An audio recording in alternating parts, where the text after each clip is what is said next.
He's great at describing yellow stuff.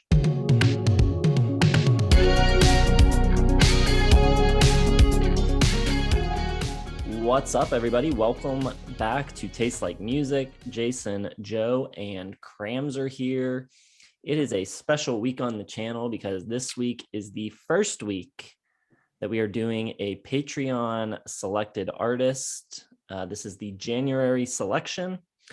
We take 5 artists that are requested by our top tier, put them in a poll, and open it up to the $5 and $10 tiers. Tom Waits came out on top this first time. There is a new poll up today if you want to check it out. It's going to have artists like The Hold Steady, Midnight Oil, PJ Harvey, Amy Mann. Who am I missing? There's one more. Otis Redding.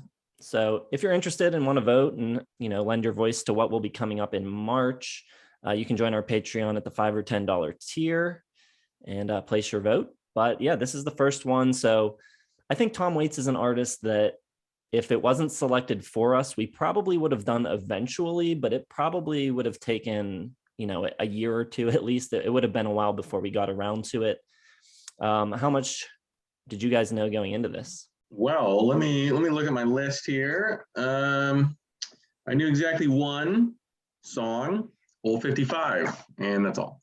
I'm sure I've heard like another one in my life, in my travels, but literally the only song I was completely familiar with is Old 55 because of the Eagles cover. So I'm walking in cold to this one. I got a lot of his stuff onto my computer from the college library when I was in college. Closing Time, Nighthawks, Mule Variations, Swordfish, and I think that's it. And then I had a bunch of other songs kind of sprayed in there. Oh, and Small Change. So kind of a little bit all over the place. Yeah, well, we'll get into it. I like Tom Waits a lot, but I don't know if I love him. Or rather, I don't know if I love his albums as much. I think he's more of a songs guy for me. It was a tough week. Listening to 19 Tom Waits albums twice is a tough task, no doubt. For me, it's kind of tough to say what I knew. He's one of those artists that I kind of check out every year or two and like dabble a little, but he's not an artist I go back to constantly. I love Closing Time. It was my album of the year winner in 1973. And I also worked in a record store back in the day, and we used to have a bunch of his later era stuff in stock, and I would throw it on and listen to it at work. So a bunch of the later stuff, I know for sure I've heard it, but like didn't really pay attention that closely to it. So my knowledge of him is very fragmented, and I can't even say for certain which ones I know. If you're new to the channel, we cover a different artist every week. And sometimes we love the artist, sometimes we dislike the artist, sometimes we're super knowledgeable, sometimes, like for Joe this week, it's a first listen type of reaction. So you never know what you're going to get. We've crammed all of these within the last week or two, so I think we're ready to go. Who's starting it off? Just everyone be warned, Tom Waits fans are very rabid people, so we're going to get hate no matter what.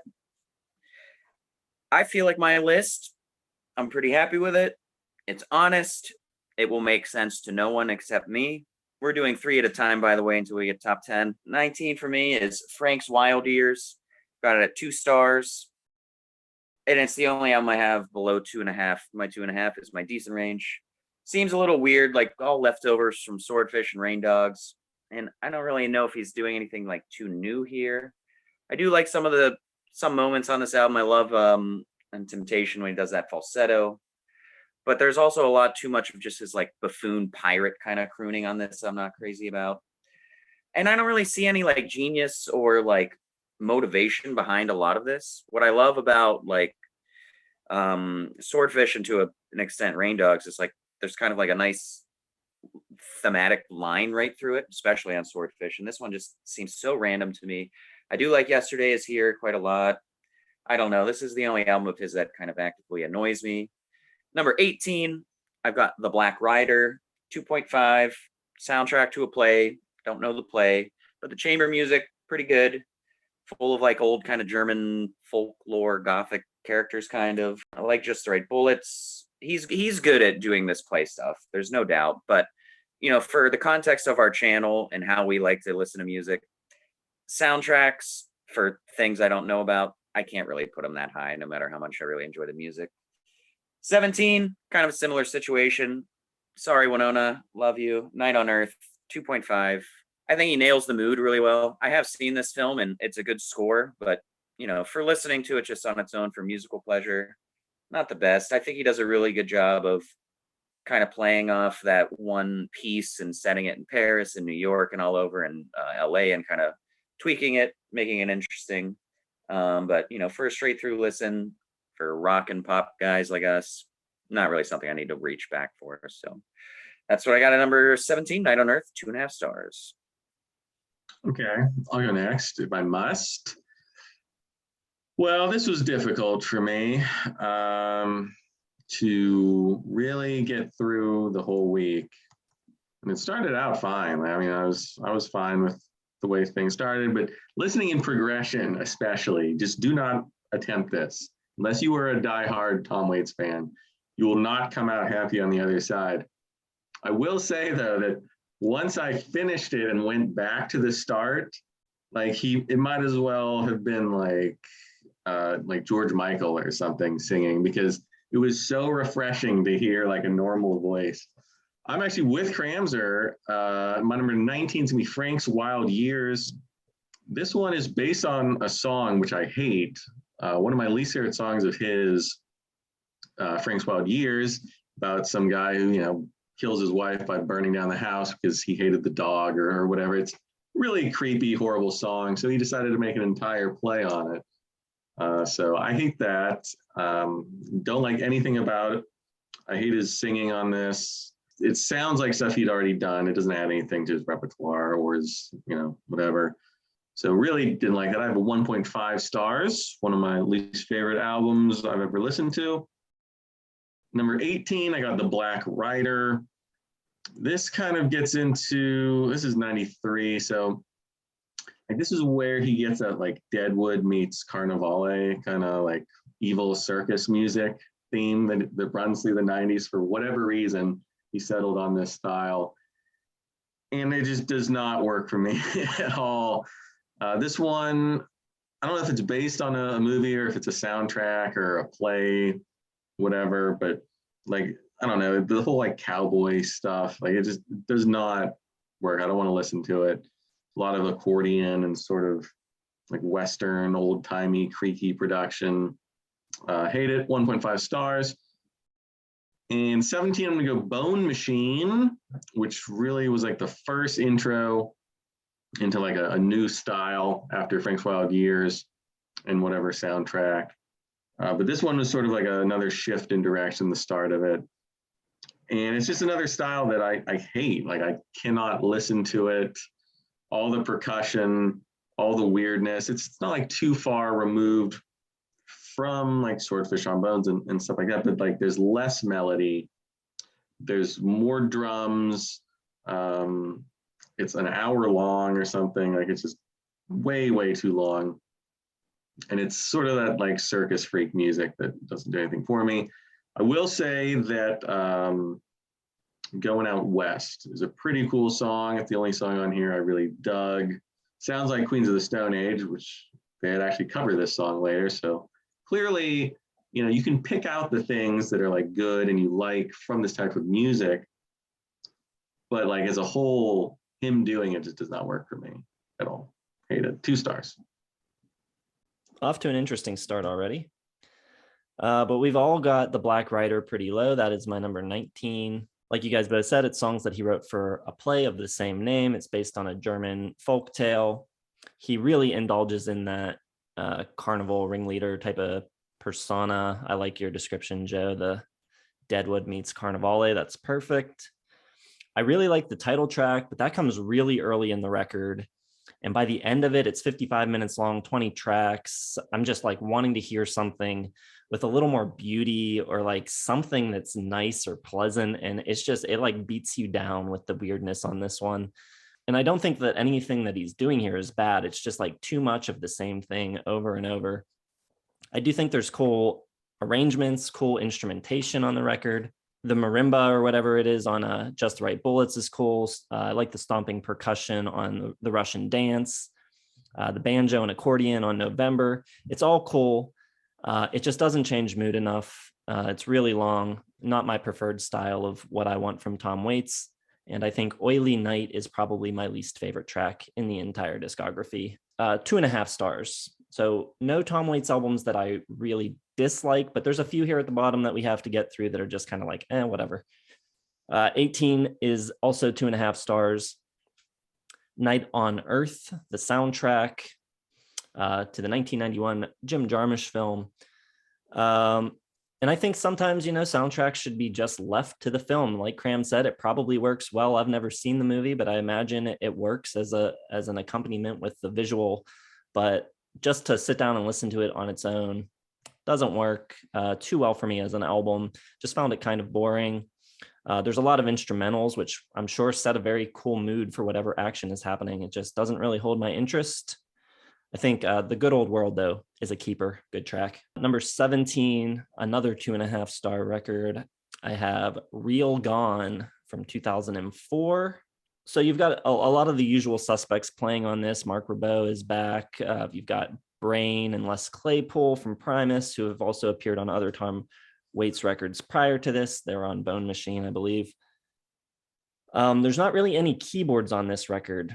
So that is kind of a distinguishing thing about it. And because of that, I think it kind of makes sense that I put it lower. My preferred Tom Waits stuff is the more jazz leaning stuff.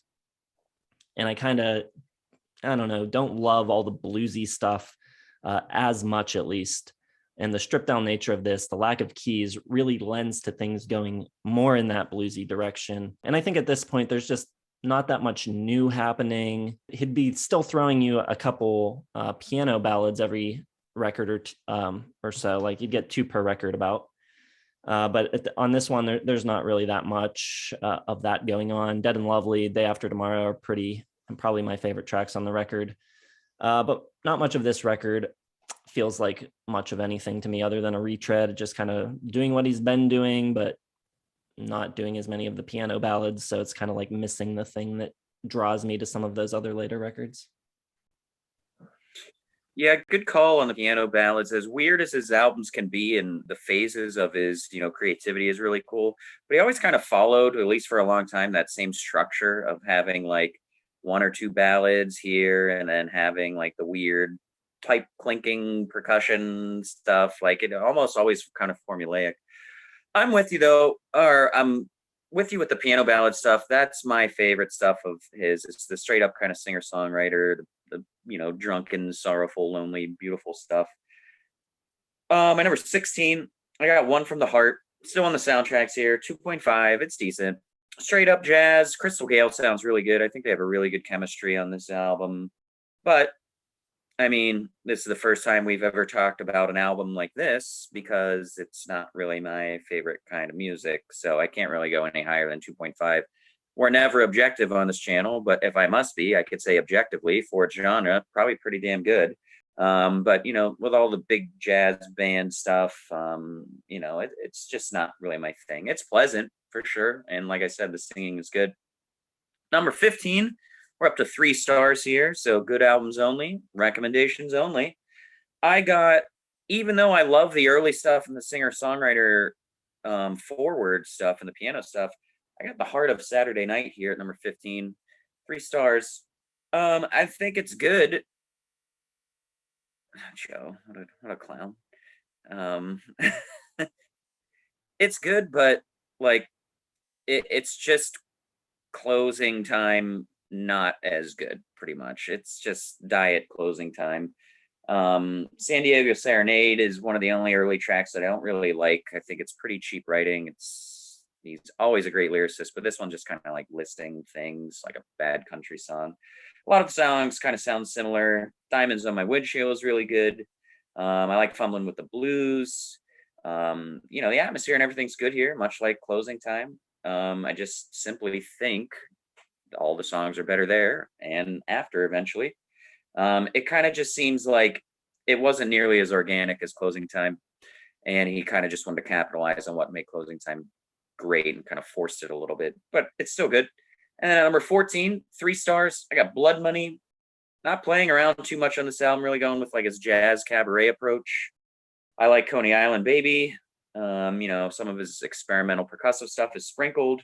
Album's very pleasant. Falls a little bit flat for me at times. I think it's lacking a little bit of emotional oomph. It doesn't blow you away with his creativity, doesn't blow you away with the tear jerkers. So it's actually one of the more forgettable albums for me, I'd say, even though I think it's good, but I can't imagine ever like really searching for it after this. I really like God's Way on Business. I thought that was a really cool character he was playing there. Lullaby is good. All of the softer stuff. Spoiler, pretty much all of my top 10 tomorrow is going to be like the soft stuff, which I think he just nails. I think Starving in the Belly of the Whale is a cool song. I like how the album ends. It's a strong release. It just doesn't stick with me like the other albums that I like. So that's why I have it lower, but I still think it's a good album. 3 stars. Blood Money. Number 14. Well, I will no longer be kind to Tom Waits. I'm going to really lay it out there. I was going to be nice, but not after that. What are we on? Doesn't matter. 16. Blood Money. This one's kind of in this like spooky, bluesy, bayou, New Orleans kind of folk stuff. I don't find Tom Waits's like characterizations and his changes in styles very convincing at all. It sounds like it's just a put on, like he's just faking it. And basically ever since the first couple albums, I just feel like he's kind of a fraud as far as like his persona, and none of it does anything for me. I really hate it. This one sounds like a soundtrack for like a mid-level prestige HBO series, kind of like the other ones, but this one would be, what was it, Terme or whatever it was. Really hate the fat man walking down the street plodding tuba and chiming circus bells that are all over this one. Really hate it. I also hate its 2002 counterpart, Alice. It actually starts off pretty good. I had a little bit of hope here after the first track, Alice. Thought maybe, okay, he's going back to a little jazzy kind of thing. That's good. I like it.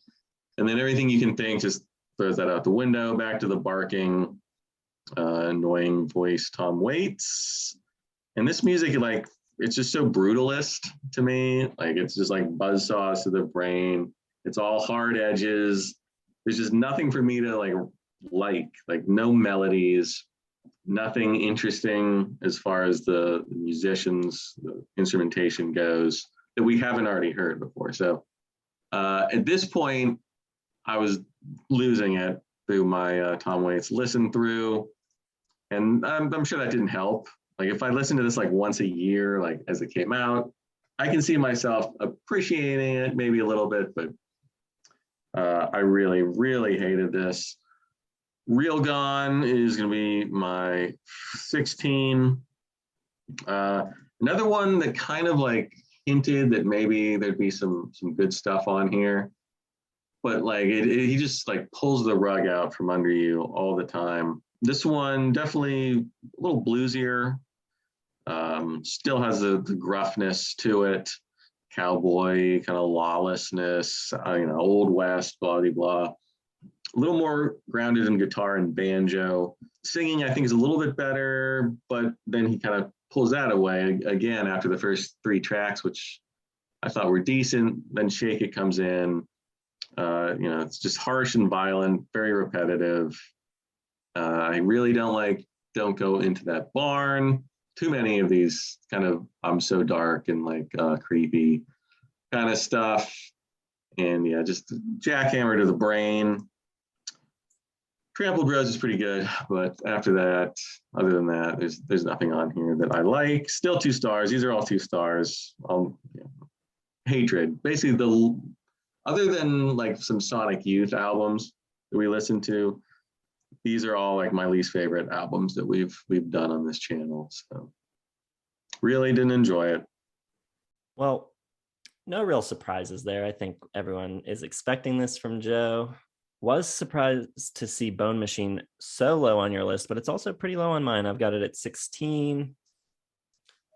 I think fans of Waits's later era will tell you that this is among his most essential albums. And I do understand why. The production on it is super cool. It's very unique. A lot of rhythmic elements on this record. At times it sounds like he's like playing a xylophone made of animal bones or something. Some really stellar tunes though. The second track, Dirt in the Ground, I think is great. It's kind of like this funeral march. It's got these really mournful horns. Waits is singing in this like higher register, almost sort of a falsetto. It's very, very cool. Who Are You is a gorgeous song. Little Rain for Clyde, I think, recalls, tracks that could have been on one of his early records. I Don't Want to Grow Up, I think, is oddly charming. And I think the closing track, That Feel, is also great. I love the vocals that come in near the end on that track as well. Kind of like a bunch of drunks singing together at the end of the night, closing down the bar. However, most of the other songs on the record don't really do much for me.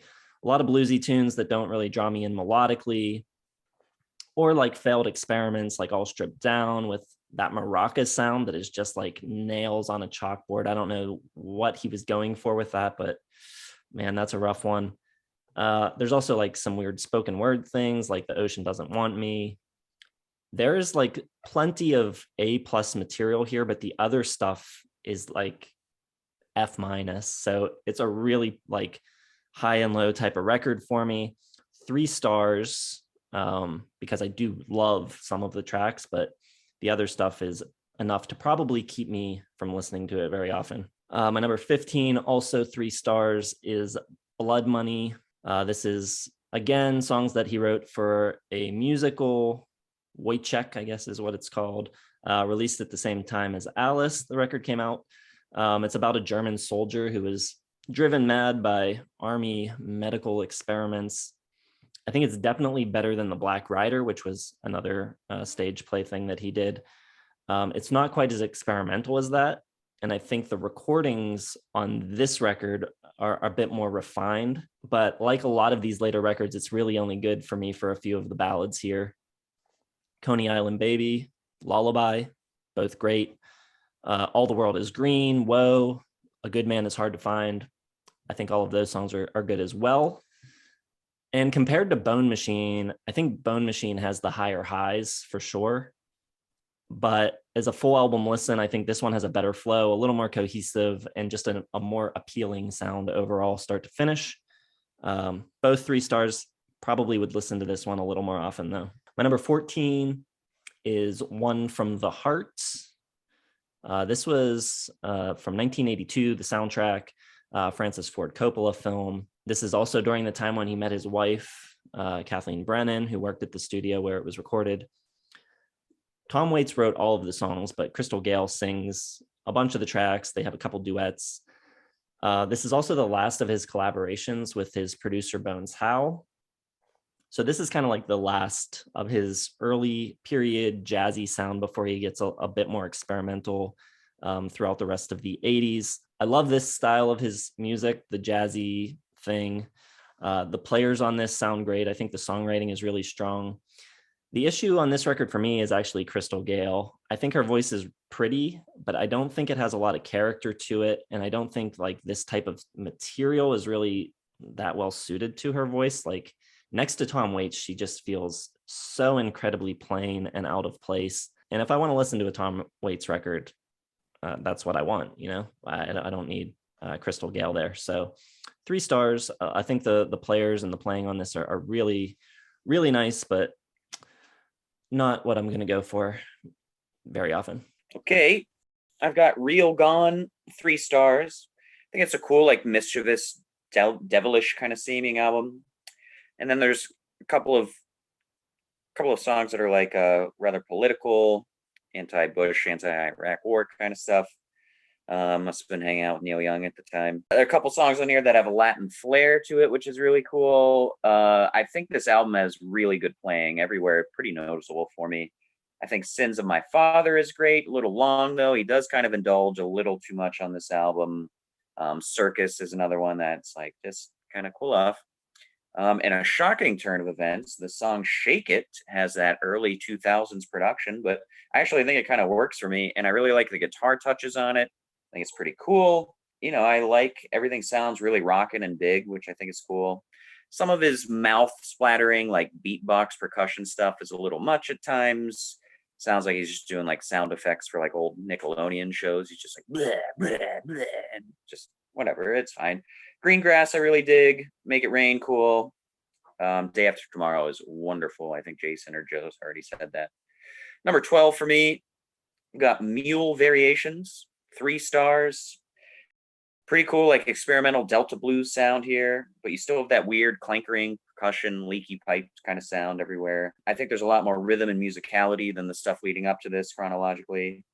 Hold On is really awesome. It opens up and is really, really like pretty Americana music. Just missed my top 10 tomorrow. And obviously I was aware of Jersey Girl going into this discography, but he actually has way more songs that sound very Springsteen-y to me than I ever really imagined. And that's one of them. House Where Nobody Lives, good. Love the vocal performance on Cold Water. I think Pony is nice. I still feel at times that he's being pulled in every direction. I was kind of talking about that formula with his albums. He's like, he's got to do this crazy one, then he does his buffoon-like one, then he does his piano ballad. They're all like a little bit different album to album, but he's doing kind of the same songs over and over. Like I think Eyeball Kid could be on just about any other album, going back to Heartattack and Vine. It's just a bit uneven. And the one thing I will say that I think a lot of these albums could be better if they were just a little more focused. I feel really bounced around a lot listening to his albums. Like it's hard to settle in and kind of like let things sink in because you just get bounced around so much. So it's a little bloated, but I think the highs are really good and it sounds cool. And then finally for number 11, everyone get your Band-Aids out because this one's going to cut deep. I've got Rain Dogs, 3 stars. I know Tom Waits fans love this album. I don't see it. I mean, spoiler alert, I've got Swordfish pretty high, and I know like a lot of people compare them to each other. I don't get it. I mean, I've spent more time with Swordfish than Rain Dogs, but I think it's light years ahead. I do not understand the comparison or the weight people hold with Rain Dogs. I think it's got good stuff. I do not like Singapore. I think it's his worst opener. That's like the one style of his I don't really like is that big pirate kind of thing. But I like the vibes. I like the sounds. I love the clapping hands everywhere. But Swordfish to me had that really cool characterization and texture to it that was all over. And this one seems a little bit random. Things like Cemetery Polka, just like this cuckoo clock gone awry kind of thing. I like the sound. I like the work put in. I like the story behind it in the production. I think it's unique. Time is nice. Odd little piece right in the middle. I don't think the standouts are here, except Downtown Train, which sounds very Springsteen-y. But yeah, again, I just feel bounced around. I don't think it has that harmony of ideas of like one focused kind of thing that Swordfish does for this era. So I still think it's good. Maybe it'll grow with me over time, but yeah, I'm not hearing quite what a lot of people hear with this one as like a masterpiece. So 3 stars, number 11, Rain Dogs. Well, I appreciate you taking all the heat off of me, Cramser. Don't think anyone will even care about my list anymore. Number 13, I got Last Night on Earth. Really boring. But on the plus side, he doesn't sing much on it. So better than some of the stuff. I got 2 stars for that still. Number 12, I'm going to do the other soundtrack one we included, One from the Heart. With Jason, I think Crystal Gale sounds incredibly boring. I was really looking forward to this one because I thought, okay, turn to jazz. There'll be a duet partner. They bounce stuff off of each other. Not all, that kind of Louis Armstrong, Cookie Monster vocals from Tom Waits. You get a little cut through it. But she's just, surprisingly, I think I like Tom Waits' singing more. Like I'd rather listen to him just sing than her because she adds absolutely nothing to it. Really boring. But I'm going to do 2.5 stars because I do like the jazziness. And number 11, I'm going to do Bad as Me, his most recent one. it's kind of a return to at least like the Rain Dogs kind of Swordfish Trombones era, a little less of that like weird kind of I'm going to be a character from an off-Broadway show and I'm going to sing westerns or New Orleans bayou music or circus clown music. So this one's a little more interesting, a little less abrasive, a little more melodies. So I got it at 2.5 stars for that as well. All right, my number 13 is Nighthawks at the Diner. This is like I guess it's kind of like a faux live album. It was recorded in a studio, but they brought in fans. They recorded 4 shows, 2 nights, 2 shows a night. I think it's significantly more jazzier than the first 2 records. He's got some great players on it, Mike Melvoin, Bill Goodwin, and he's doing mostly like spoken word beat poetry type of thing, storytelling over top of most of the tunes. It's a really cool vibe. The playing on it is killer. I love the playing on it. I could listen to the band all day long. One thing holds me back from liking it, though, even more. I've only got this at 3 stars. I think the problem with this is the audience. I don't know if you've ever gone to a show where like it's an artist you like, but everyone else is just like infatuated and they're just like fawning over the artist and like laughing at every single bit of stage banter. That's what this feels like. It's really annoying. It drives me nuts. Like every 2 words that Tom Waits says draws a laugh. It's just, I don't know. I don't get it. It really takes me out of enjoying the music. So I think there's some cool stuff here, but that element of it just really bothers me. So 3 stars. It's also really, really long double album, 75 minutes of spoken word stuff. So it's a bit much. My number 12, I feel kind of the opposite as Cram. I've got Swordfish Trombones at number 12. This is his first record after leaving producer Bones Howe, his first one on Island Records. And it's a pretty radical shift in sound and in style. I think before he even opens his mouth, you can tell the production is going to be something totally new. It's a bit wider of a sonic palette, not as piano based. There's still some great songs on here. I love Johnsburg, Illinois. In the Neighborhood, I think, is really great with its kind of like parade style jazz band. There's a bunch of great organ work on this record. You've got Waits on the song Dave the Butcher playing the organ himself.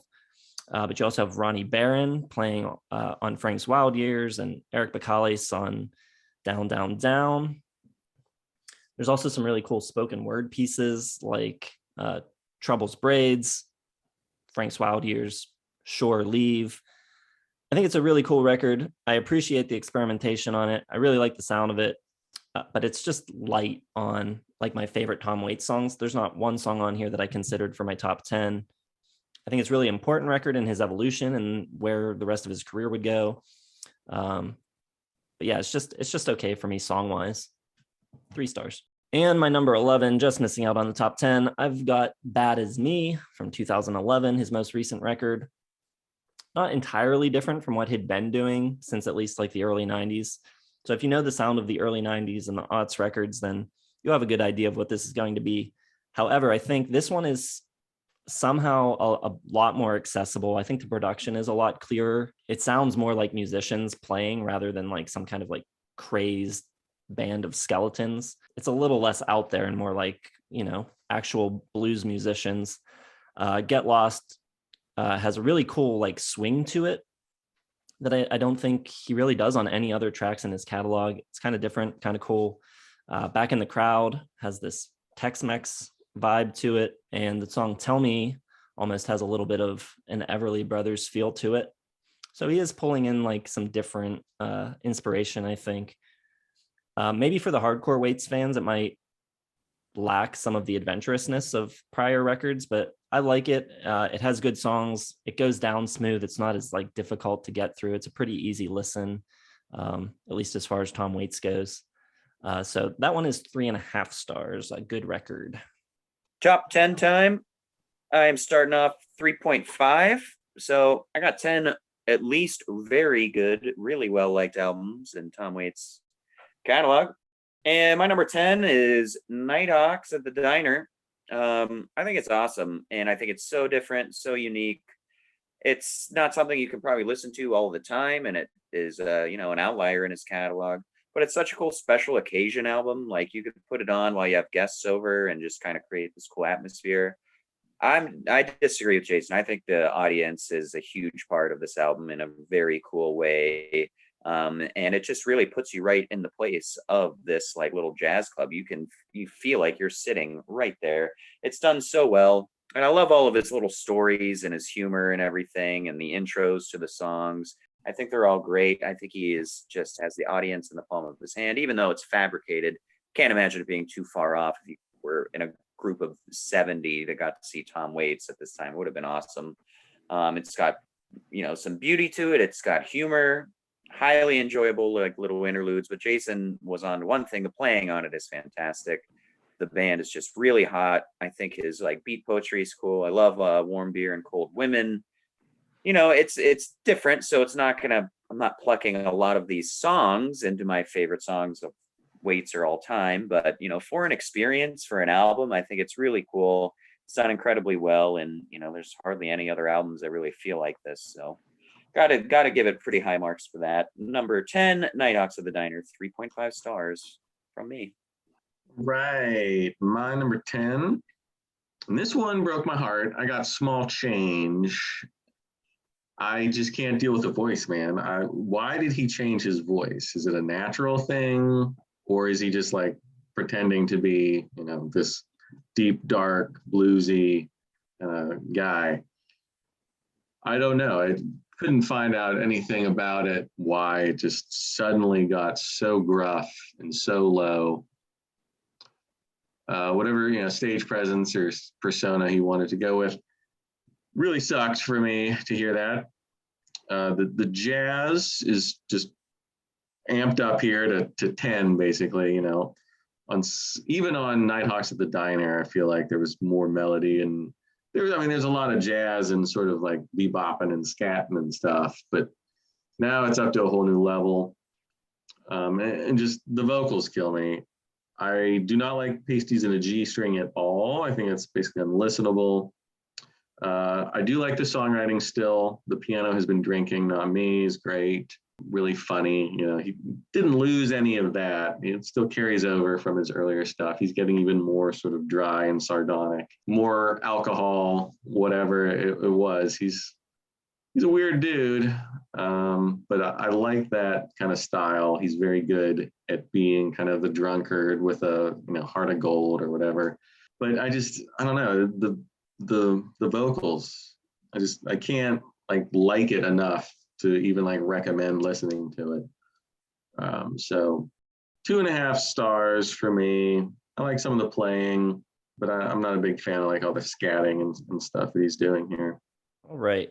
Getting into my top 10, and it should be pretty obvious by now that I lean heavily towards the earlier years, the 70s mostly.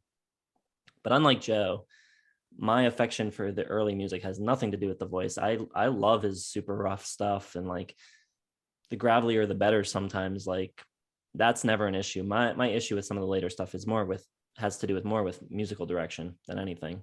Having said that, though, my number 10 is Foreign Affairs from 1977. Bones Howe producing.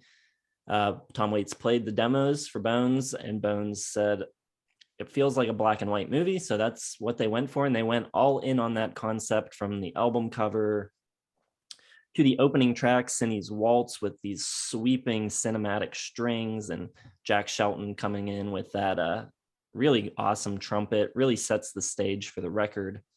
Then you get Muriel, which is one of my favorite Tom Waits songs. I think that's an incredible tune. I love the duet with Bette Midler. I think she's a perfect choice. Unlike Crystal Gayle, I think she's built for this kind of nightclub jazz character type of thing with her stage background. I think that works really well. Love the overall sound of this. There's some great songs. Sight for Sore Eyes is another really cool one. Potter's Field, though, is a bit of a snag. I like what he's going for. It's really cool. It's kind of like an entire movie built into one song, and all the orchestration is super cool, but it's just too long. It's almost 9 minutes right in the middle of the record. And I'm not sure if it does enough musically to like keep it interesting the whole time. I think it drags a little too long, weighs down the entire album a little bit, I think. I still like it a lot. It's not an essential Tom Waits record, but if you like his early years and you like that kind of like film noir, smoky nightclub jazz thing, it's definitely worth checking out. Pretty cool record. 3.5 stars. I don't understand why most Waits fans really don't like Foreign Affairs. I think it's, tell me in the comments why it is. I think it's probably because Tom Waits fans really consider themselves cool and badass, and doing a duet with Bette Midler is not. But yeah, I'm not even ready to talk about that. People on Discord were like, I bet at least one of them will have a top 10. All three of us do now, baby. Number 9 for me, though, I got Small Change. 3.5 stars. I like the rough, raw voice. He was drinking heavily on the road here. Not like happy drinking. It seems like he was like in a pretty dark, rough place. And then kind of just put it into his art. That's what you do. He came out extra boozy. I think Tom Roberts is very good. Jitterbug is lovely. Jitterbug Boy. I don't care as much for like his super wild, loose numbers as I do just his straight up singer-songwriter ballads and stuff. I like Step Right Up, good. Invitation to the Blues, really cool. I do think at times this is, and maybe due because of the drinking or whatever, he was going through a rough patch. I don't know if this is his best lyrical album. I think it's a bit repetitive, and by now, this is his 4th album. It's it's kind of recurring kind of elements and themes and characters. It's like, all right, we know you can do the boozy characters and all that, and piano has been drinking, and just a list of things things that happen at bars and things you say at bars when you're drunk. Just kind of 4 albums worth. It's like maybe you gotta brush it up a little bit here. It's not bad, but it's almost like over the top Tom Waitsy on Small Change, I think. Just kind of playing off what people expect, or not really knowing what to do and just kind of recycling old ideas. But there's a bunch of really good songs on it, and I love the earlier period. And the jazz does sound really good, even though it's not my favorite style. It no doubt sounds good, playing's good. So number 9, Small Change, 3.5 stars. Right, number 9 is the Mule Variations, by far his best work of anything past 1985. Drops kind of the weird carnival, insane clown posse crap. And he's, kind of gets back to a little bit of basics here. I think Hold On is gorgeous. His voice sounds more natural. The instrumentation is simpler. It's prettier. The songwriting, I think, is sharp. But just saying those nice things, now I have to say the mean things. What's he building in there sucks. I hate it so much. It's my least kind of favorite kind of song just ever. The stupid, like annoying, like another like a murder song. Like there's so many of these. I don't mind the drinking songs, but all the murder songs really start to grate on me in the 90s. Big in Japan and Less Side of the Roads, a little bit too much of that same old clinking and clanging and clonking. Les Claypool and Brain play on Big in Japan, so you kind of get that weird like Primus vibe. This one, I mean, I do like some of the songs. It's too long. It's 70 minutes. It's far, far too long. But there are, more than anything else I've named so far, enough highs to kind of cancel out a bunch of the lows. I don't like Eyeball Kid. Too harsh, too grating. Pictures in a Frame, I do like a lot, because I think this is about that. It might not be. It might be a different song. But this sort of backwoods, swampy sound, it's like bayou country, almost like CCR feeling to it. A little more bluesy and folky. I think works really well, but it's just too far, too all over the place for me to really like it. I think it ends well with Come On Up to the House, but yeah, just too long, too up and down, but some songs that I do find pretty cool, but still only 2.5 stars. All right, Joe, still at 2.5. I'm going up to 4 stars here. And I also have Mule Variations at number 9. To me, it's kind of similar in the writing is kind of similar to Bone Machine, but it's really reined in, a lot less weird. The production is a lot more straightforward. I think it's a lot more consistent of a record too than Bone Machine. Not entirely consistent. I think there are songs here that don't really hit the mark for me that could easily be cut with how long it is, but definitely a lot more consistent. A lot of songs here that I really like. Hold On is an all-timer for me, one of my favorite Tom Waits songs. Love that song. House Where Nobody Lives and Pony are great. Those are sort of like these beautiful, slow ballads that I think he's just fantastic at. Picture in a Frame, like Joe mentioned, really, really cool. Love the horns on that track in particular. Georgia Lee is great. It closes strong with Take It With Me and Come On Up the House. So lots and lots of good songs. Even some of the weirder stuff is cool, like Big in Japan I like. I think What's He Building is really creepy and cool also. You know, I think probably one of his best albums is in here somewhere. It just overstays its welcome a little bit with some tracks that I don't really care for that much. And I think that's a problem with the later period of his catalog in general, just the records being a bit too long. So yeah, I think it's a really good record. 4 stars, Mule Variations. Yeah, I was kind of talking about that, like where I think his albums should be better if they were just a little sharper and didn't feel bounced around. And you're right, it is like almost every album has like something really great about it that just kind of gets handled incorrectly. I don't know, that's kind of how I feel. Number 8 for me is Foreign Affairs, 3.5. You know, I think this is one of his best vocal albums. I like how Jason was putting it. It's kind of like this old black and white movie star, old Hollywood kind of feel to it. Cindy's Waltz is great. The trumpet is beautiful. Muriel is a fantastic song. Jason's right. In fact, pretty much on every beat of his review right now. The duet is lovely. I think Jack and Neil medley is really cool. I really like Sight for Sore Eyes and kind of the play on like New Year's Eve and wintry holiday kind of songs. And then you get Pottersfield and it just tanks the album. And the second half isn't nearly as good as the first, but it's probably better than you think it is. But after Pottersfield, which is just a big old mess, you're just like not in the mood for anything anymore. It's really a shame. And I'm not crazy about Barbershop. So, you know, it's probably like I probably would have rated higher than 3.5 if it wasn't for that song.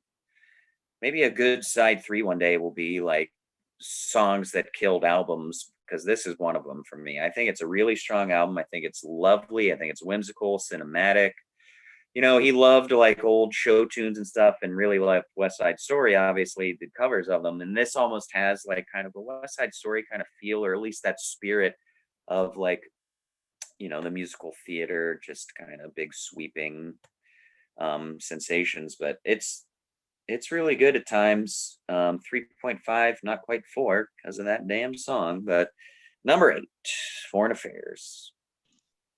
Number 8 is going to be Swordfish Trombones from 83. Big old change going on here from Heartattack and Vine. Although I guess One from the Heart would be the immediate predecessor.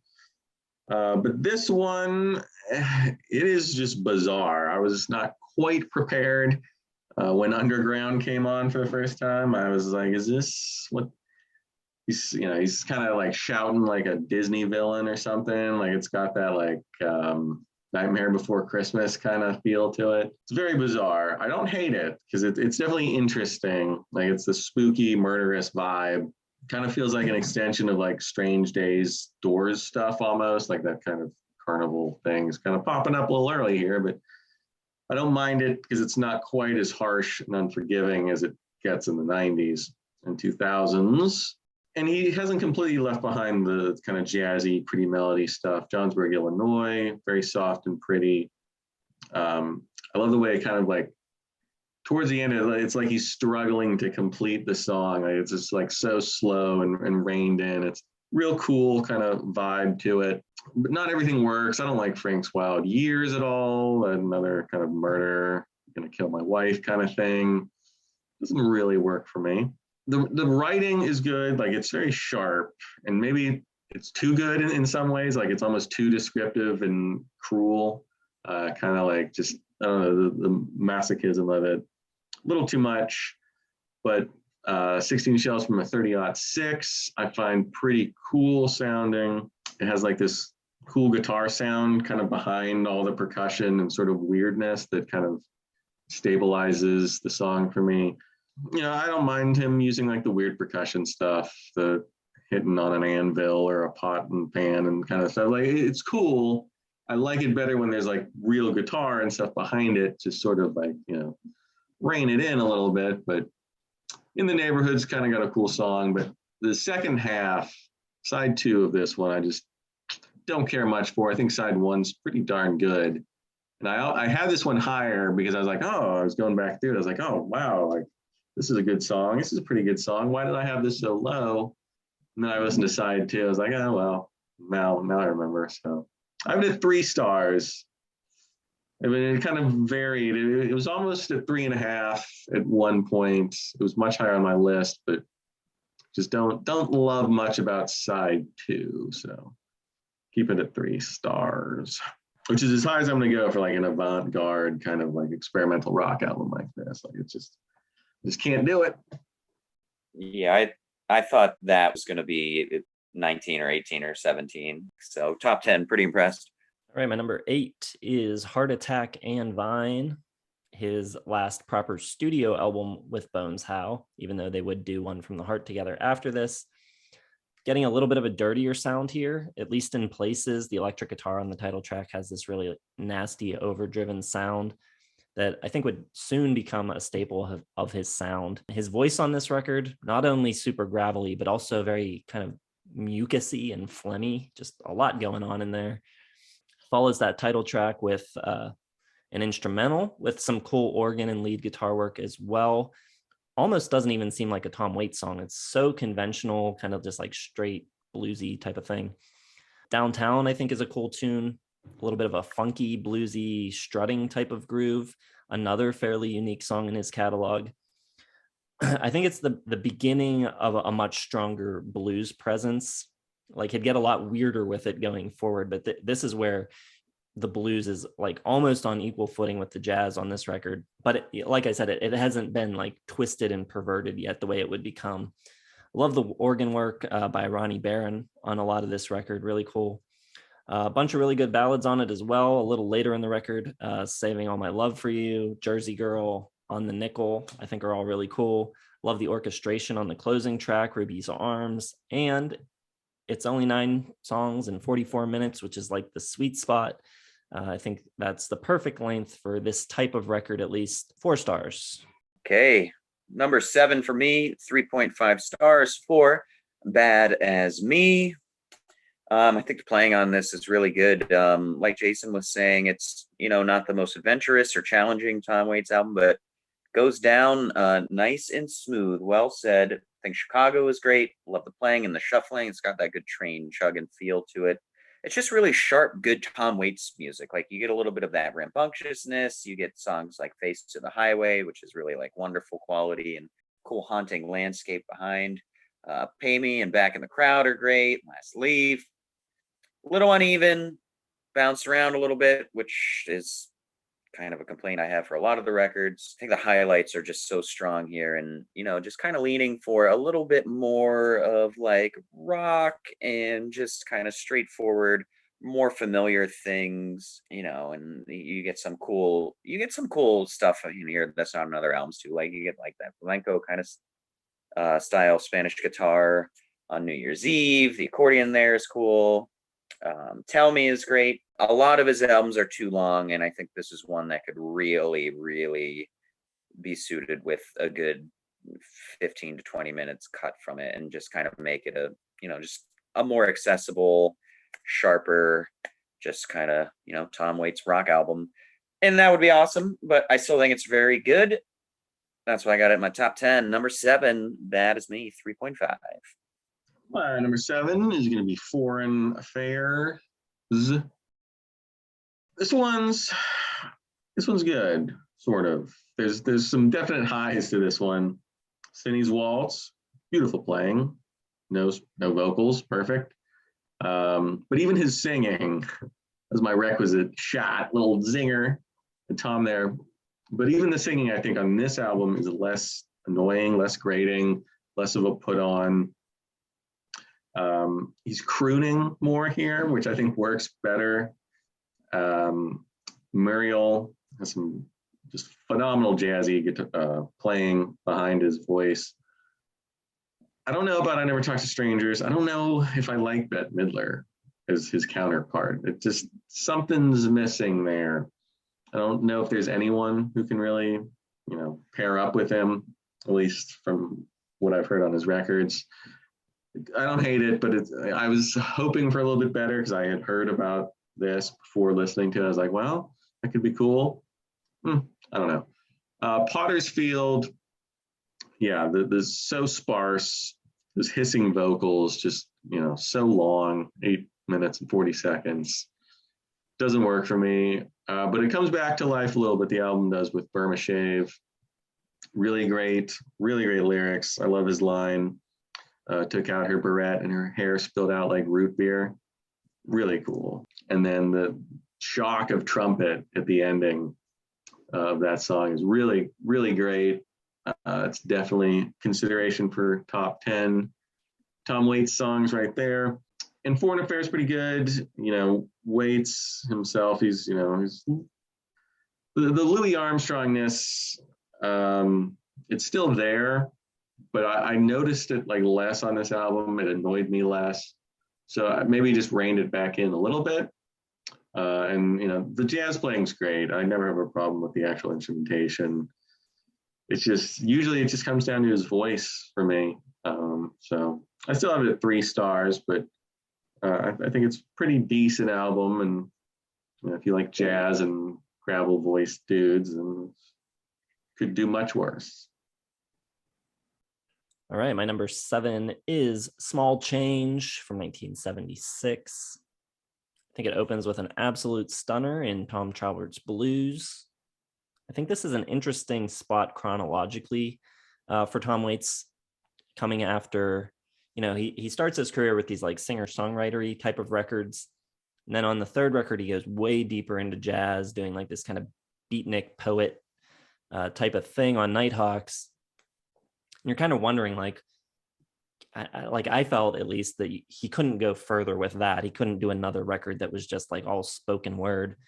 So interesting kind of maneuver here. He gets stays in the jazz lane though, but his voice gets a lot more gravelly on this record. And I think you could argue a lot of what he would do for the rest of his career kind of starts to really take shape on this record. And it kind of grows and branches out from here. Recorded live straight to 2-track tape, even with the full orchestra. So that's pretty cool. His highest charting album went to number 89 until Mule Variations, I think, was the next one that would be higher charting. He's really loving the parenthetical titles on this. 8 songs of the 11 tracks have parentheses in the title. Not sure what that's about, but I think this record is not as pretty as his earliest records. His voice, like I said, is getting rougher. The melodies, I don't think, are as sweet. So musically, I don't think it calls me back to it that much. But I think if you really look at the writing on this record, I think the lyrics are getting really sharp on this record. I think it's a big step forward lyrically for him. Masterful storytelling, incredibly descriptive, just kind of like painting pictures with words. So I really like that aspect of the record. I think it's a cool early record for him. The first, deep step into jazz without doing the beatnik poetry type of stuff over it. So also interesting evolutionarily speaking as well. So it's cool. 4 stars, Small Change. My number 6, 3.5 stars for Bone Machine. It's experimental, but I think it's far more focused and reined in than Rain Dogs and Frank's Wild Years. I really like Dirt in the Ground. I dig the percussion arrangement, especially in the guitar on Such a Scream. Very cool, very like sinister, like bite to this album. All Stripped Down is super cool. And some of the production is just lovely on this album. Like Who Are You This Time is just gorgeous. It's got like that Daniel Lanois producing Bob Dylan kind of vibe to it. The atmosphere is just perfect. And I love in that song when he says, "Go ahead and take this the wrong way." Like it's just such a cool thing to just use in a fight with a girlfriend. Like, go ahead, take this the wrong way. Definitely something I would say and get a slap for. A Little Rain is beautiful, beautiful little country tune. But also, like, what is that doing on this album? Like, there's just sometimes when you get these songs where he's just like, oh, I'll do one of these and put it on the album, and it just kind of loses what I want, like, the entire kind of vibe of an album to be. Like, even when he drops piano ballads in on and they can be great, and they drops it in on an album, and you're just kind of like, what? There I am again, getting bounced around, getting pulled around. Like, I thought I was listening to pipes bursting in an empty apartment. Now we've got a piano ballad. Like, it's crazy. Things sometimes are just so random, and I don't understand the motivation for how he constructs his albums. And I think that hurts my overall impression of him, to be honest. But then you get Going Out West, which is badass. I love that jam. Album just has really cool notes of like murder and debauchery, getting a little bit of like Nick Cave vibes at times. And yeah, I think all the songs and stuff really stick out. But again, kind of an identity crisis with these albums for me, because I'm just getting bounced around. So probably a 4-star in here somewhere, but just 3.5. Number 6, Bone Machine. And that will be my last 3.5. Only great Tom Waits albums from here on out. Joe? I'm still at 3 stars for number 6, Blue Valentine. Love the way it starts with Somewhere from West Side Story. Cool idea to kick off an album like that. It's titled Blue Valentines. You're going to get a lot of sort of very sorrowful, broken heart stuff that he's good at. This is Tom Waits' zone as far as I'm concerned. Christmas Card from a Hooker in Minneapolis, phenomenal song, not just songwriting. The songwriting, the lyrics, maybe his best. Just the story it tells, the way it kind of pulls you in and then kind of flips you at the end. Amazing. And he's not so gravelly, like he's kind of crooning again. So when there's like a line that he crosses between like I'm disliking it because of his vocals, but like as soon as he crosses back over that line, like I really like his songs, there's just not quite enough of them on some. But I mean, some of these are just magnificent songs. I just can't get over the other half that's weird, the kind of menacing whisper he does on Red Shoes by the Drugstore. Romeo is Bleeding, kind of like the bebop kind of stuff on that, $29, Wrong Side of the Road. Just kind of the same problems I have with the rest of his stuff between Small Change and Heart Attack and Vine. I just can't get into it. I'd love to. I'd really love to get into this one, but he just keeps getting weirder and weirder. So it's 3 stars. Christmas Card from Hooker in Minneapolis is a 5-star song, but in somewhere's 4.5. But not quite enough to elevate this past the old 3-star mark for me. At least you're being honest. We did kind of predict that you would tailor your scores to make the Discord community happy, but your integrity. I can't lie. I'll take some heat, but it's all right. I'm prepared. My number 6 is also Blue Valentine. Like you guys said, opens with Somewhere, which I think is great, beautiful strings. But unlike Foreign Affairs, this type of like sweeping cinematic string thing is a bit of a red herring on this record, because the rest of the record actually, I think, emphasizes keys and guitar a lot more than orchestra. This isn't the kind of like black and white movie Hollywood feel that Foreign Affairs was. It's a little dirtier. I love the little electric piano key touches on Red Shoes by the Drugstore. I think that is one of the coolest arrangement decisions in his entire catalog. I think it's such a cool atmosphere that it creates. $29 is a cool slow blues. Again, love the electric piano on that track. And typically for me, like I've said several times already, determining factor for how much I'm going to like a Tom Waits record is the blues to jazz ratio. I preferred the jazzy side. A lot of this album though feels like right down the middle. Like he's either doing like bluesy jazz or jazzy blues. It's a pretty good blending of the two sides. I really love the guitar solo from Ray Crawford on the closing title track.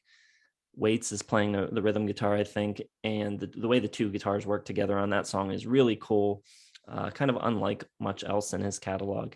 This record is unique, I think, in his discography, for that reason, the way it's kind of like right down the middle, blues and jazz, and not separated. Like there's records where he does like half blues and half jazz tunes, but this is like all happening at once, and really cool. Like it a lot.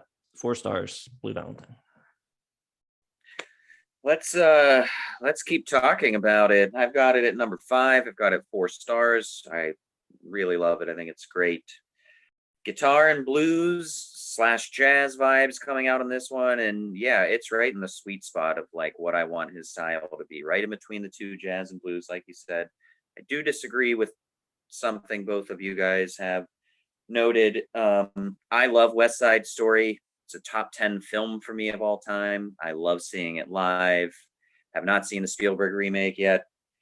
The music is probably some of my favorite pieces of music ever.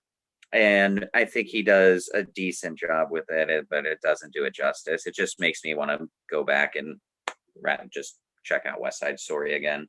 But everything else, you guys are spot on. Christmas Card from a Hooker in Minneapolis. Awesome. So awesome. Just missed my top 10 tomorrow. And even though, on Small Change, I kind of felt like his cast of characters and his stories were getting a little repetitive, they kind of have like new blood in here because of just kind of like the sorrowful dirtiness of it on here. Romeo is Bleeding, I think, is one of the more sharper, full band jazz poet style songs he does. Love the upright bass, sax solo rules. Really like the bluesiness of $29. It's one of his best long songs, I would say. I think the guitar work is great, and I love his high-pitched yelps at the end. Very cool.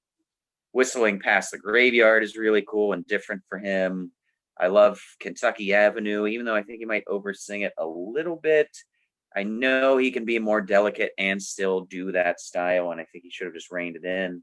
Great closer with the title track. Just a bunch of really good songs, and like Jason said, it's right in that sweet spot between like jazz poet and singer-songwriter kind of stuff. So, I think it's great. Really great find for me here. So I'm pretty happy. My top 5. Number 5, Blue Valentine, 4 stars. I'm surprised you guys like this stuff more because it's, especially Jason, all these 4 stars. Didn't peg him for a big Tom Waits guy. Other than Closing Time, I thought that would be sort of the outlier, and then it would just be all downhill from there. So interesting that he has so much love for old Tommy Boy here. My number 5, I got Heartattack and Vine. I like the sound of this one more than what he'd been doing up to that point, other than, the first couple albums. This one's a little more groovy, a little harder, a little edgier. Downtown is almost like a disco song. It's got that real funky kind of bass line, very unique. I think Jason mentioned that earlier.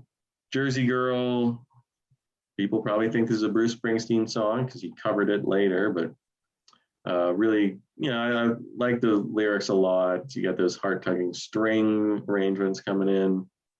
Great song.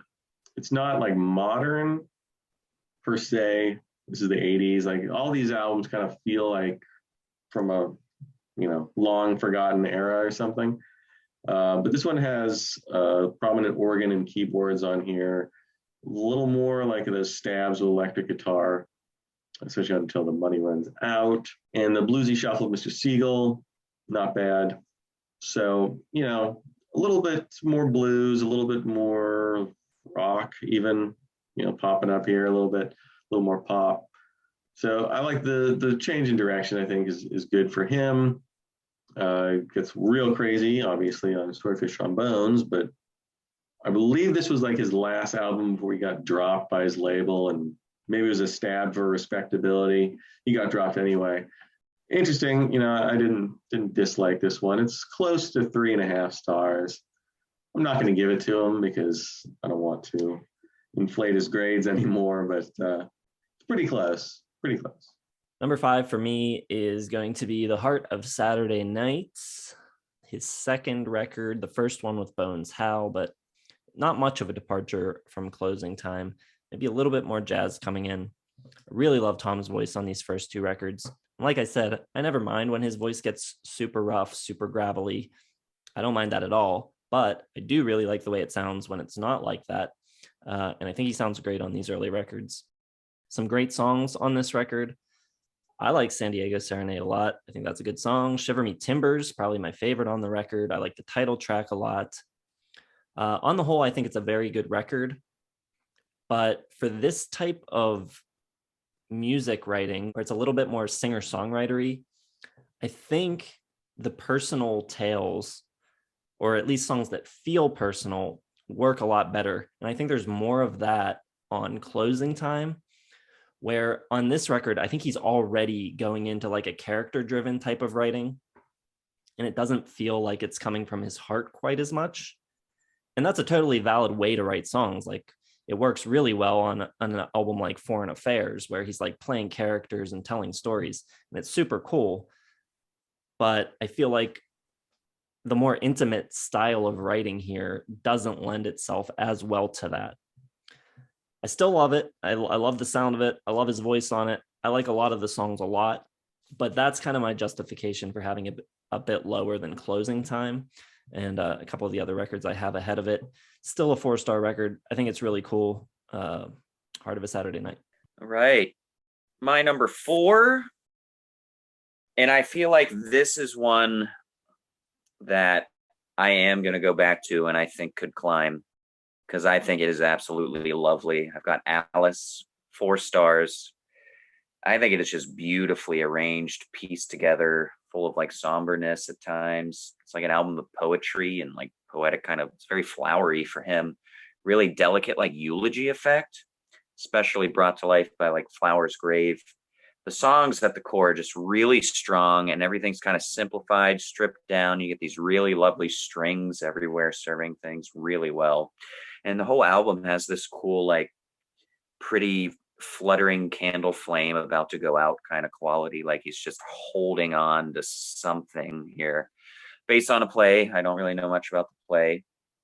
But of course, you get Tom Waits in the middle of like this run of putting together this really beautiful, cohesive album, be like, no, let's put in, a Komen Zupaut or whatever it's called. And it's just this chaos everywhere. And I'm sure that has more to do with the play. And he's doing a lot of really cool stuff with his voice here. I, like Jason, like, don't mind when he's doing the gravelly, deep, devilish, like boozy thing. But I think it's a voice I really like when he's just doing straight up personal stuff. I do think the album is a little bit front loaded. I think as it goes on, the songs get a little bit weaker, and then it kind of starts getting a little bit more sparse. Though I think I'm Still Here is tremendous. So is Fish and Bird, which also has like kind of a cool West Side Story feel to me. And overall, I think that soft cinematic theatrical quality comes out in a really subdued manner on this album, which I think is really cool. I'm usually a sucker for all the romantic stuff, and it's all over this album. So I will listen to this again probably pretty soon. I really liked it, and I think I could climb. Just 4 stars right now, which is great. Number 4, Alice. What the hell were you listening to? I hated that a lot. Really hated that one, and Blood Money, just terrible albums. My number 4, a good album. I got Rain Dogs. One gets just effusive praise from basically everyone except Ryan Kramzer. Bizarre, living in bizarre world here. I did dig this one. I do think it is deserving of praise, even though it's not my style. No, a lot of this I think comes down to just style. Some of it I think people are just absolutely nutso for liking. But on this one, I can see where the critics love it and where most people love it. It's very all over the place. Maybe even more so than Swordfish Trombones. Singapore, you got that kind of piratey stuff going on, which not my favorite.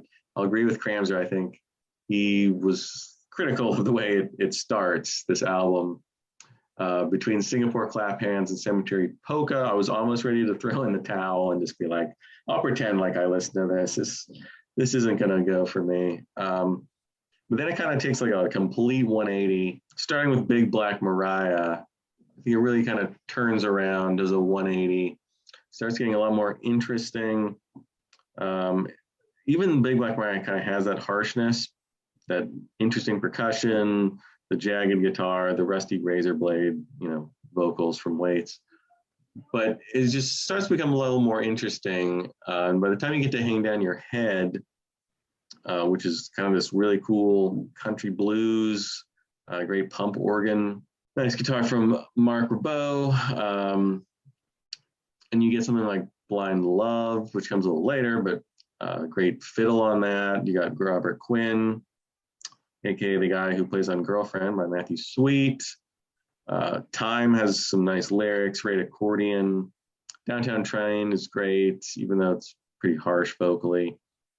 So it's kind of, as soon as you get past that Psycho Circus stuff, spooky, carny, kind of just annoying stuff, I started to like it a lot. I think his singing style is better. I think it's less annoying on a lot of these songs, almost normal on a couple of things. Blind Love's really good. I don't know, it's just a cool song. Hang Down Your Head's good. Probably my favorite on the album. I think it's accordion kind of in the background doing the heavy lifting, but some really great guitar parts throughout. And the percussion is really cool, and it's not like overwhelming like it would become on something like Bone Machine. I think all of the weirdness is just working together on this one. It doesn't turn me off. Maybe once get past the first couple songs, but I think it really rounds into form. You got Keith Richards on this and some other people. So there's some real instrumentation, some real rock amidst all the weirdness, carny atmosphere. So I got a 3.5 stars. I think it's pretty cool. Rain Dogs is also my number 4. I think this was a tough one for me to place. I had it a little bit higher even on my first pass. Ended up dropping it down a few spots. I do think it's a good continuation and refinement of the experimentation that he started on Swordfish Trombones. And I think there are some knockout great songs on this record, better than anything on any of those other records in that trilogy. Hang Down Your Head, Time, Downtown Train, all just absolutely killer songs. Anywhere I Lay My Head, I think, is a really great closer as well. Tom sounds totally deranged on it, but it's a really cool tune. The rest of the record, though, is kind of weird. I'm not sure exactly how much I like it. I feel like the songs themselves don't like stand out or do that much for me. Like a lot of the like old European style folk songs that he's doing, like Cemetery Polka and Singapore, I think he actually does that style a lot better in a much more interesting way on his next record, Frank's Wild Years. And I agree with Joe completely. The record takes a little while to get going. For me, it really picks up with Hang Down Your Head. And from there on, I think it's, really, really good. So there's only a few standouts and a lot of tracks that I think are just okay. But oddly, somehow this record feels like somehow cohesive, even though the songs are all really different. I think there's a cool flow to it. There's a cohesiveness to the sound. I think it works really well as a record. I think it's very cool. I don't know.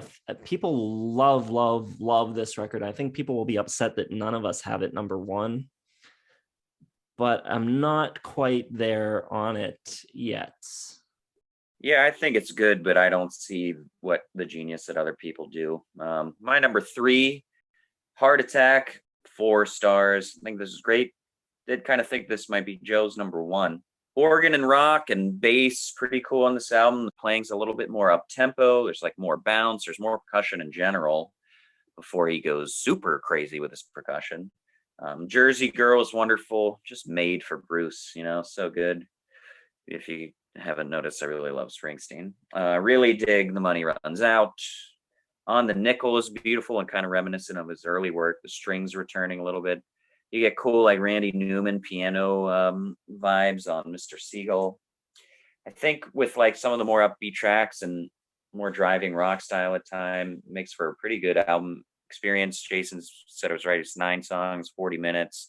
It's like exactly like it's like his pop rock album to me. I think it's really good all the way through. You know, instead of going through that slow moving, sipping on scotch, depressing numbers, this one is actually maybe a little bit of fun at times, which I think is why it's sometimes frowned upon by the Waits community. But yeah, I think it's a little bit more commercial sounding and mainstream and modern for him. But I think all those songs are really good, and I just think it's a pleasure to listen to. So, Heartattack and Vine, number 3, 4 stars for me. I don't know if anyone, I feel like someone in the chat rooms, in the Discord, may have predicted this, or maybe they were just joking, but yes, Nighthawks at the Diner is in my top 3. And I'm actually going to go 4 stars on it. It was 3.5, and then I started to read through it. I mean, the first blush, I thought it was hilarious.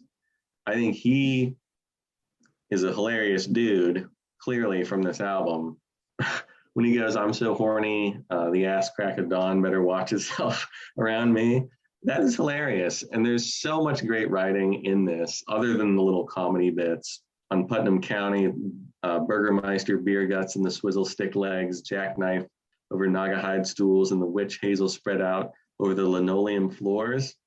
Like, that is some grade A writing right there. And sort of the beatnikness of it, the jazzy kind of like, oh, let's just lead the band, a doom, a doom, a doom. Like, it works because I think the writing is really sharp. It's very clear, like you can hear all the lyrics. So like you don't have to like read it while you're, searching for like cool lyrics. Like, they're right there. Like, that is the focus of it.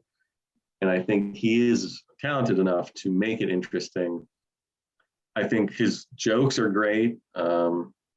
Intro to Eggs and Sausage, when he's talking about eating at all the diners and talking about dangerous veal cutlets, shake and bake, smothered in Campbell's tomato soup, and the one line about the veal cutlet, come down, try to beat the shit out of my cup of coffee. The coffee just wasn't strong enough to defend itself. Like, just the way he's kind of riffing and coming up with these little jokes. I know it's like staged to a degree, and I don't know if the laughter was canned or not, but I thought it was really funny. I would laugh at that. So I just think it's a really cool, unique, interesting album. It's way better than Beach Boys' Party, where they recorded it, in a studio with everybody sitting around playing. Like, that seems fake to me, but this felt real. It felt funny. And even though it's not like my preferred style of music, he transcends that style for me because it's just so whip sharp. So 4 stars. Number 3, Nighthawks at the Diner. Yeah. I never thought that I would hear Joe say that Tom Waits did something better than the Beach Boys. That is a shocker. My number 3 is Frank's Wild Years, which is looked at as the third in that little trilogy there in the 80s. This one came out in 87. Based on the song from Swordfish Trombones that he then expanded into a full stage play, and these were the songs from the stage play, I guess. I like the production on this record a lot, so unique sounding, but it also has a fairly dry sound to it. So most of the oddness on this record is coming from the room and coming from the players. It's like the inherent weirdness in Tom Waits, rather than coming from like banging on something weird or, it's not like a fabricated, created weirdness. It's just seems to be just built into the songs. I love this super deep, fat bass line on the opener, Hang On St. Christopher. Tom Waits' vocals on Temptation are so cool. Love the falsetto on it. Sounds really wild coming from Tom Waits, just kind of like pushing it out. Gritting his teeth, gnashing his way through it. Innocent When You Dream, I think, is really great. Sweet, pretty song. But Waits is kind of like drunkenly stumbling through it in the coolest imaginable way. This record has a lot of that like German, Eastern European folk song influences that's in a lot of his work, but it's really present here. The thing I like about it here on this record is that it's not as wild, it's not as produced, it's still off kilter and a little unusual just because it's Tom Waits, but there's a clarity to the sound. I think the songs come to the forefront more than on a lot of other records where he does this type of thing. I love the sound of the horns on Way Down in the Hole. That track also has a really killer guitar solo on it from Mark Ribot. I don't know. I just like the sound of it a lot. I think it's really cool, interesting record. It's a weird record, but I don't think the production has much to do with the weirdness, which is my favorite thing about it. Like I said, it sounds really dry, not a lot of like production flourishes going on. It's just, I don't know, really cool and different and unique. 4 stars still for Frank's Wild Years. I think we are going to have a trifecta here, and let's start the number 2s, and that'll reveal if I'm right. My number 2, Swordfish Trombones. I think this is an experimental masterpiece. I think it's so much better than Rain Dogs. It's very decadent, very immersive. My favorite thing is just the variety of the sounds and instruments. It's like early 20th century kind of like abstract art. It's very cool. Love the vibraphones, the marimbas, the percussion all over this album. I love Frank's Wild Years as a song. I love the story. I think it's fantastic. I think it's edited down perfectly. I think it feels a lot more epic than how short it is. I think it's really cool. And there's kind of this thing I can't really put my finger on, but I know it's there. It's like this brilliant connective tissue of like the American, it's all about like the American burial of like desperation and despair and sorrow. It's so cool. Very ghostly and cryptic. The ride is the strength of the album. The pieces are short and sweet and just these quick little scenes with big colors, like a great Nickelodeon, really. Balanced out with oddness. This album, coincidentally, is for as odd as it is, does not bounce me around. I think it's got oddness, straight up piano ballads, fun and wild pieces, and it all comes together with this glue. The only thing that's out of place is Gin Stoked Boy, which is 2 straight up blues for the album. I think everything else fits in the album, but that one just doesn't really. It's really cool how he just revisits these low lit little taverns across Americas with these characters just through like a new lens on this album, a cracked lens. Very cool. It's got like a touring American lifestyle quality to it. It's like the American park life almost. It's very cool to me. That's kind of how I see it. I think it's awesome. I think it's like abstract Americana album. I love it. I think it's terrific. 4.5 stars for Swordfish Trombones. Number 2. I will say, I think you and Jason's love of Frank's Wild Years does make me fear for your significant others. So I'd watch out, ladies. They got some psychopath in them, latent. It just came out. You gotta watch for this kind of stuff. My number 2 is going to be Closing Time. Sorry, boys, no trifecta. Snatch it away at the last moment. Love it. But I do think this album is fantastic. Starting off with Old 55, the only song I knew, and this is an interesting one, because I love the Eagles version way more than this one. It actually is a little bit of a turnoff, his version of Old 55, compared to the sort of smoother, prettier, lap steel laden Old 55 from the Eagles. So I never really wanted to explore more after that. Like I was like, okay, well, it's got to be downhill from here. But I should have, because it's a phenomenal album. I should have just gone on to the next track because it's one of his best. I hope that I don't fall in love with you. Love the delicate guitar. There's some really cool harmonics going on in the background. A lot of jazziness. I know Waits wanted a jazz album. Producer Jerry Yester wanted a folk album. And they didn't really even split the difference because it's a lot more folk, I think, than jazz. Like there's some jazzy elements, but it is very folky singer-songwriter on here, which I guess I just didn't know that existed in his repertoire. I kind of always assumed it was that kind of bebop and kind of weirdo. But the songs on here, super pretty. His voice sounds amazing. Like I really love his voice here. So it does hurt me that he goes away from this kind of style so fast. It's kind of, I said this in our chat, but it does remind me a little bit of Billy Joel, some of the stuff on this album. It's like instead of speeding up the mastering on Cold Spring Harbor, they slowed it down a little bit. So it got a little more gravelly. Because they're the same kind of elements, like very heavy on the piano. You got like some trumpet soloing on Midnight Lullaby, Broken Heart lyrics of Martha. And that melody is so good. Like some of these melodies are like all timers. Grapefruit Moon, another great kind of jazzy piano ballad. Old Shoes and Picture Postcards has like an Eagles sound to it anyway. Great backing vocals and I think some banjo in there, I'm not sure. You get a little lap steel on Rosie, kind of, reminds me a little bit of Randy Newman and sort of its old fashioned like approach to everything.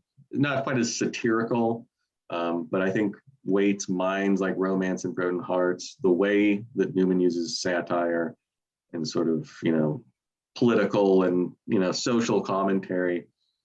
So kind of different ends of the spectrum, but they definitely have some stuff in common. And it is a great album. I know I've mocked Jason for giving this one his 1973 album of the year win. I mock no more, Jason, because I have it at 4.5 stars. I think it's just magnificent. And I think that's more the problem why I don't like the rest of Waits' stuff, nearly as much, because he kind of gives me this taste and just pulls it away. And I want more. I want more of this. So 4.5 stars, really, really great closing time. All right. Well, I am at 4.5 stars as well for my number 2. And this was the surprise of the discography for me. I have Alice at number 2.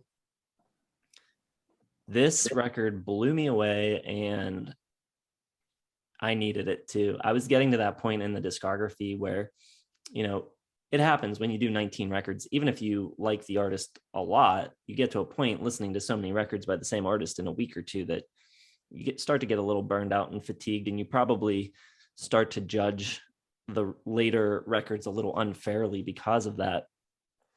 So I was getting to that point, and I really needed a record to come in that I liked a lot to kind of save me from that harsh judgment. And Alice did that.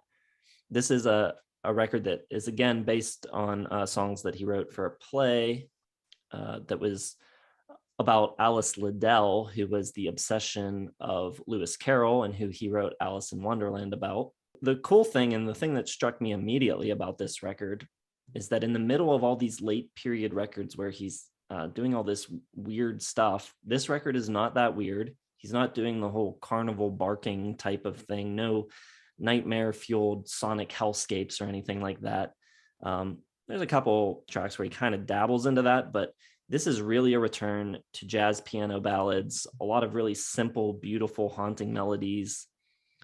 He does occasionally also go into the European folk music, like on Poor Edward, but he keeps things direct and to the point on almost all of the tracks. There's so much feeling and hurt and longing in the songs.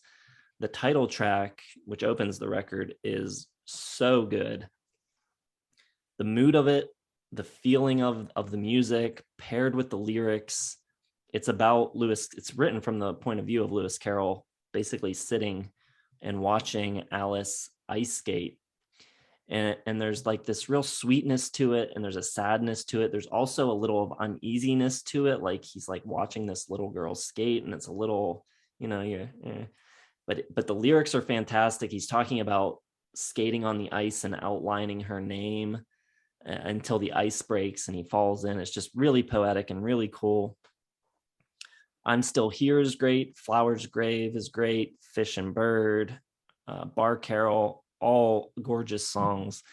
It's a really, really pretty record. I don't know really what else to say about it. I just thought it was absolutely lovely and a delight in the discography. Absolutely when I needed it. It just kind of brought me back into really enjoying Tom Waits week. So 4.5 stars for Alice. My winner, 5 stars, Closing Time. I had this nominated in 73, and even though I have it at 5 stars, it has fallen for me a little bit. I don't like it quite as much as I used to. And if I'm being honest, I would probably have another album slip into my top 5 in the 73.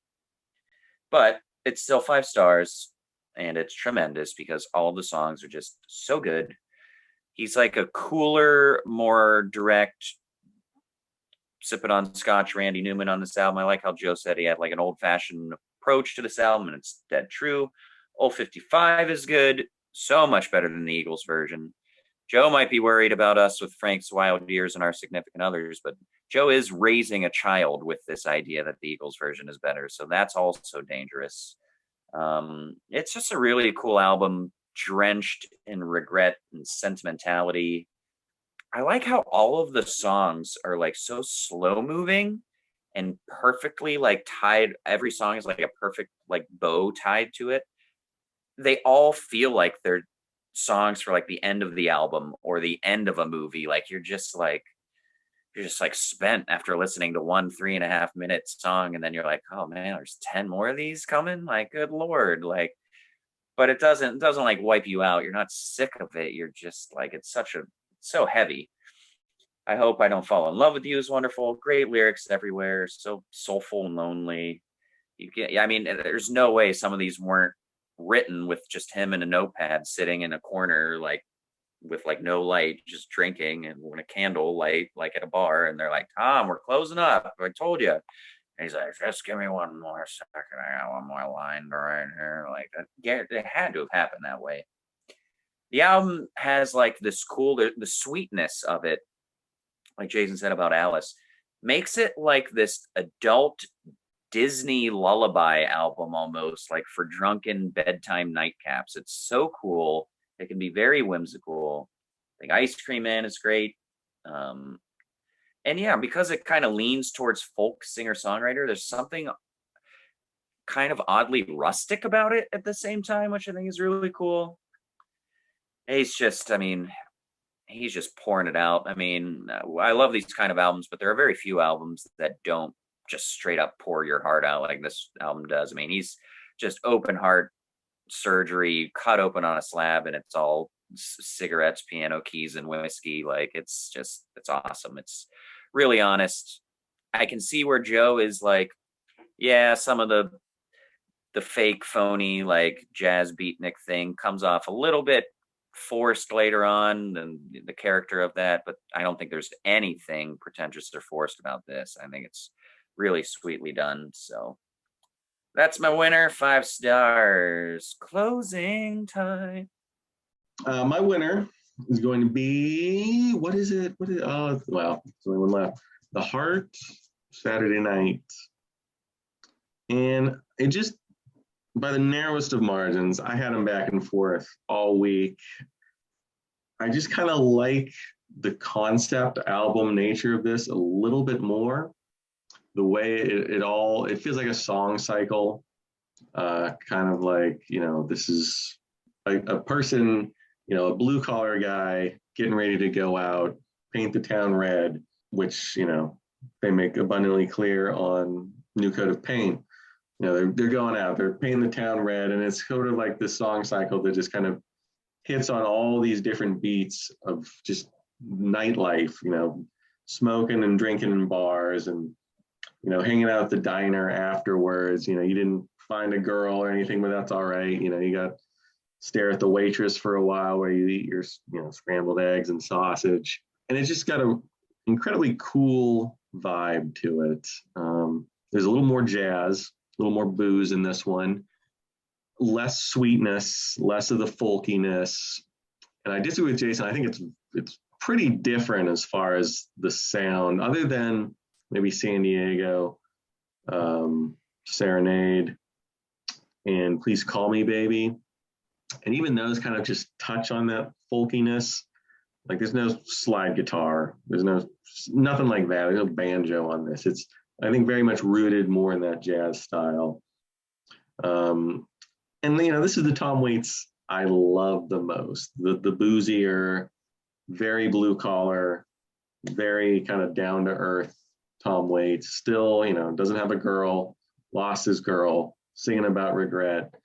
That's the Tom Waits I want. And I really love, I think more so Closing Time, is that stand-up bass just all over this album. Sounds so good. And he does like pretty straight jazz on Diamonds on My Windshield. It's like pretty bebop style. He's spitting and scatting a little bit. But even that, I think works really well in this concept, in this context. He's going to a jazz bar, one of his characters at a jazz bar. I think I like his lyrics less and less as they go on. I think he's at his best here as he dreams of a waitress with Maxwell House eyes and marmalade thighs with scrambled yellow hair. He's great at describing yellow stuff. I think at one point, I think it's on Nighthawks on the Dyer, it's something like piss yellow, scrambled yellow hair, got the root beer hair, that comes a little later, but really great with colors and descriptions like that. And I just think this is a great album. It's just really cool, really jazzy, really boozy, very unique, the way it kind of dabbles in jazz. Maybe it's not a great jazz album, I have no idea. But to me, it sounds great. So it is my winner, 4.5 stars for the Heart of Saturday Night. All right. Well, I think people knew that Closing Time was going to be my number one. It was my 1973 album of the year. It is a 5-star record for me, my only 5-star Tom Waits record. And I think it was a bit of a shocker when I named it my album of the year, because it upset some of my, my mainstay favorite artists of all time. Beat out A Wizard, a True Star by Todd Rundgren, Mott by Mott the Hoople, Band on the Run. So some of my heavy hitters, and I went with this over those. I just think the songwriting is brilliant. And they're my favorite type of songs, just these beautifully crafted, can stand on their own. You don't need a whole lot of adornment. You can play them with an acoustic guitar or piano. I Hope That I Don't Fall in Love with You is one of my all-time favorite tunes. Just a brilliant song. Love it. Old Shoes is great. I think that's Waits at his country folkiest. Rosie as well with the pedal steel guitar. You do get some of the jazz on here as well. Midnight Lullaby puts you right in the middle of like a smoke-filled jazz club.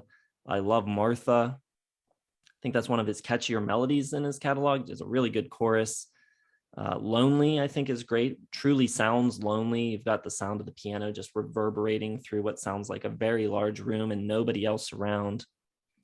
Grapefruit Moon is great. That is the song he was playing when David Geffen discovered him, signed him to Asylum Records. I think it's a great blend of folk, singer-songwriter type of stuff, jazz, blues. It's all in there already. All the styles that he would expand upon later. It's all here already, but it's a little more straightforward, direct. The songs are really, really direct, and that's the thing I love about it. It feels like his most personal and emotional record. Like Cram said, he's pouring his heart out on this record.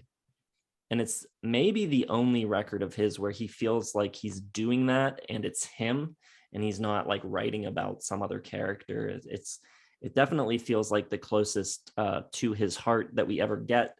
I like that about it. I love it. 5 stars for Closing Time. And there you have it. Pay your tab and get out. You ain't gotta go home, but you can't stay here. Well, Joe, you did it. And you got a couple 4.5s out of it. Yeah, no, I didn't hate everything about this week, obviously. A couple gems discovered here amidst a lot of stuff I just will never, ever listen to again. But maybe I'll listen to Alice again because you both have it so highly. Maybe at that point, I was just in a daze. So who knows? I may have not even listened to the right album. I don't know. I don't know who I was this whole week. I was wasted on whiskey the entire time. So this week for me was enjoyable. I liked most of it. Near the end, I was getting a little just tired of it. Not that I wasn't enjoying the records, but I was just a little burned out on Tom Waits. I think he fits the bill of an artist that I prefer in small doses, and this was not a small dose at all. And his catalog's interesting. I feel like, if he just did what I wanted him to do, he would be probably like a top 10 artist of all time for me. That's how much I love his piano ballads. So, there's songs like that all throughout his discography, and I love them so much. But so much of the other stuff is just like, okay, there's a lot to sift through to get to that for me. Yeah, I struggled, especially the first go around, because I was just not in my life ready for slow moving tunes transitioning into crazy pipe rackety clacker noise experimental stuff. Just like if we weren't doing Tom Waits, he would be judging on what was going on in my social life the past couple of weeks and the energy level I had and everything. Tom Waits would have been like maybe the last artist on earth I was in the mood to listen to, and I had to do it.